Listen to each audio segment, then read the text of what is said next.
Hello, in this video, I'll show you how you can connect to a wireless network using certain app on your Windows 11 machine. Let's dive in.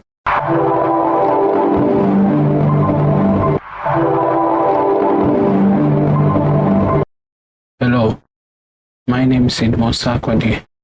In these video tutorials, I'll show you how you can connect your Wi-Fi network using settings app on your Windows 11 machine.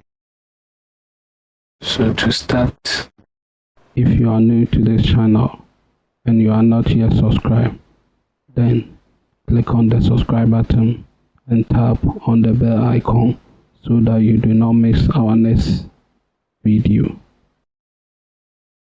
On your Windows 11 machine,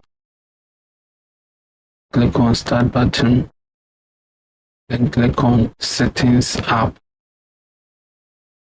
then click on Network and Internet, then enable the Wi-Fi network or switch it to on,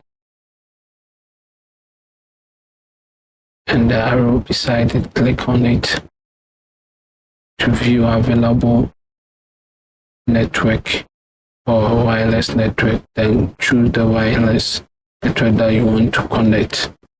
Input the wireless password, then click on Next to connect to a wireless network on your Windows 11 machine. Now my Windows 11 is connected to a wireless. Thank you. If the video has been of help to you, kindly like, comment, share, and subscribe to our YouTube channel and tap the bell icon so that you do not miss our next video. Thank you for watching.